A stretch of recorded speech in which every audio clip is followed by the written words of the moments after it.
Hello students, हम लोग करने वाले हैं क्लास 10th मैथ सीबीएसई का सैंपल क्वेश्चन पेपर स्टैंडर्ड के लिए 2023-24 और हम लोग फर्स्ट 5 एमसीक्यू यहाँ पर सॉल्व करेंगे। तो चलिए शुरू करते हैं हम लोग अपनी कहानी।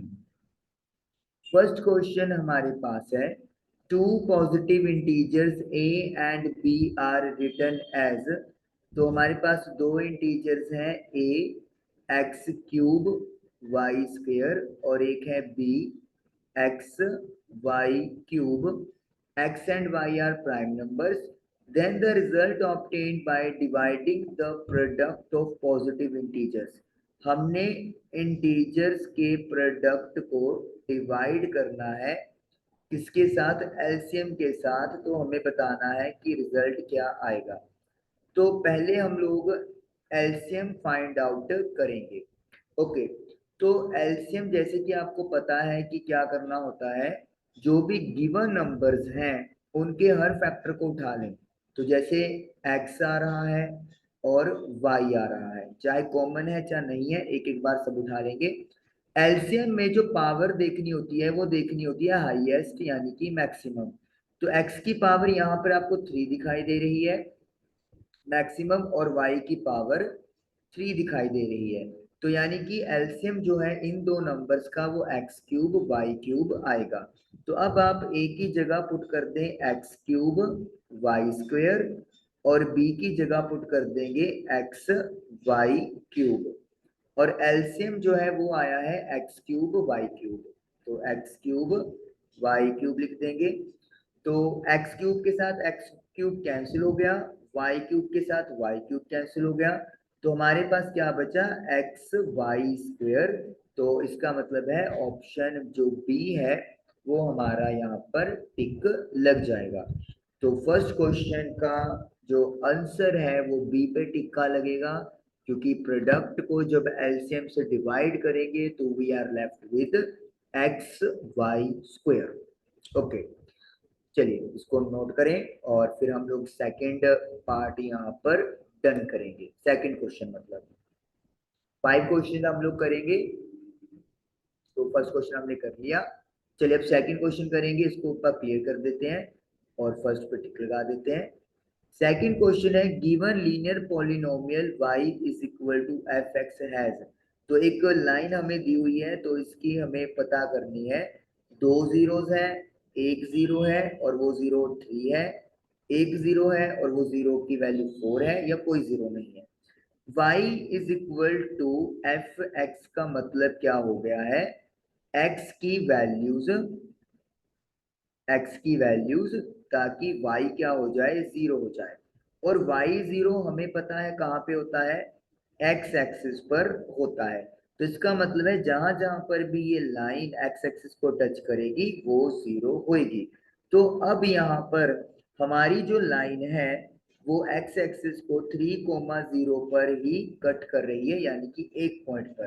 तो इसका मतलब है इस पॉलिनोमियल की एक जीरो है, और वो जीरो कहाँ पे है, जब x की वैल्यू 3 होगी। तो इसका मतलब है यहाँ पर जो हमारा आंसर है वो ऑप्शन बी आएगा, जिसमें क्लियर कट लिखा हुआ है कि एक जीरो है और उस जीरो की वैल्यू 3 है, यानी कि x की वैल्यू जब आप 3 पुट कर दोगे तो y जो है वो जीरो हो जाएगा, और यही हम लोगों ने पता करना था। नोट कर लें, जीरो का मतलब है y is equal to f x में कि x की वो वैल्यूज जिसे आप पुट करो तो y आपको जीरो मिले, और y की वैल्यू जीरो पूरी x एक्सिस पर होती है। तो x एक्सिस को कहाँ पर वो कट कर रही है, 3,0 पे कट कर रही है। तो इसीलिए x की वैल्यू 3 हो गई और एक जीरो हमारे पास बना। तो सेकंड का भी ऑप्शन बी आएगा। क्लियर करते हैं और अब आप आगे बढ़ेंगे क्वेश्चन नंबर 3 पर। लीजिए ये क्वेश्चन नंबर 3 आपके सामने आ गया। क्वेश्चन नंबर 3 है हमारे पास, line representing the given pair of linear equation are non intersecting. ये लाइंस नॉन इंटरसेक्टिंग है, मतलब ये कहीं पे भी नहीं मिलेंगी, और तो इसको अपन क्या कह सकते हैं, दे आर पैरेलल, जब इंटरसेक्ट ही नहीं कर रही। तो कौन सा स्टेटमेंट ट्रू है?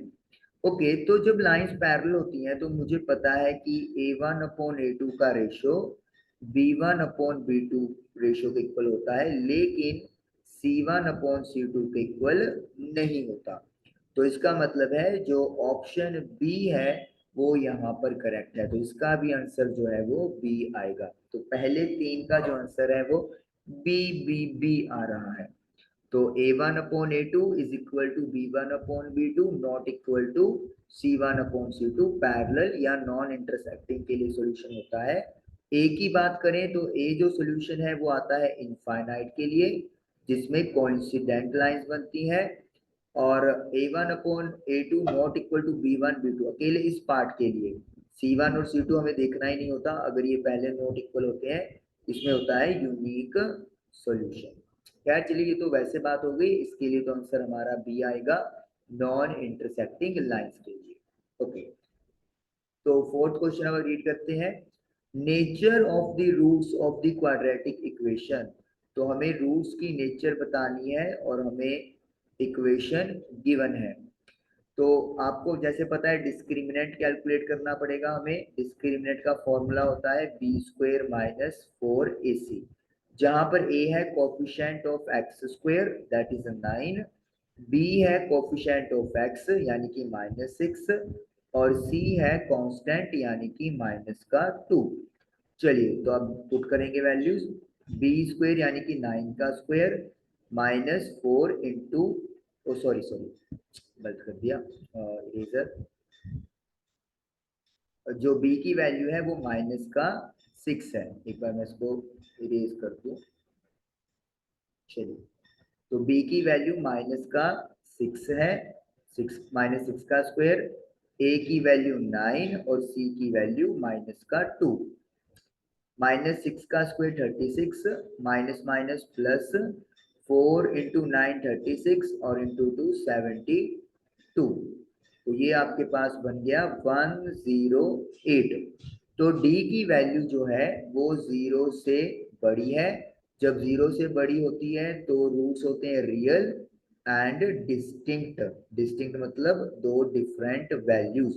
तो इस चीज के अकॉर्डिंगली हमारा कौन सा ऑप्शन जाएगा? नो रियल रूट गलत है, टू इक्वल रूट्स भी गलत है, टू डिस्टिंक्ट रूट्स। तो ये देख सकते हैं आप, two distinct real roots, option C. More than two real root तो हो ही नहीं सकते, क्योंकि क्वाड्रेटिक में मैक्सिमम दो रियल रूट्स ही निकल सकते हैं। तो इस तरीके से हमने क्या देखा कि पहले आपको डिस्क्रिमिनेंट b² -4ac की वैल्यू पता करनी है। वैल्यूज पुट करेंगे, d की वैल्यू 0 से बड़ी आ गई तो रियल एंड डिस्टिंक्ट रूट बनेगा। ओके, उसके बाद है, इसके बाद हम लोग एक क्वेश्चन नंबर 5 करेंगे। अब चलिए इसको क्लियर करते हैं और थोड़ा सा करेंगे आगे। चलिए, ओके, तो हमारा आंसर चेंज हो गया ऑप्शन, मतलब बी आ रहा था लेकिन अभी यहाँ पे हमें सी मिला। फिफ्थ वन करते हैं।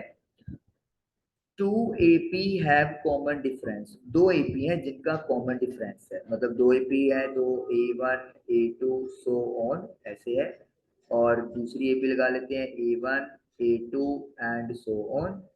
इनका कॉमन डिफरेंस सेम है, मतलब ये भी डिफरेंस डी है तो ये भी डिफरेंस डी है। First term of one of this is -1। इन दोनों एपीज में किसी एपी की फर्स्ट टर्म -1 है। तो मान लो A1 है, अपन मान लेते हैं A1 की वैल्यू -1 है, and that of other is -8, और दूसरी एपी की पहली टर्म -8 है। Difference between their fourth term is. तो फोर्थ टर्म के बीच में हमें डिफरेंस फाइंड आउट करना है। तो यानी कि मुझे A4 -A4 फाइंड आउट करना है। वैसे तो एक इसका सीधा मतलब आंसर भी है, लेकिन फिर भी मैं चाहूंगा कि आप इसी तरीके से करें।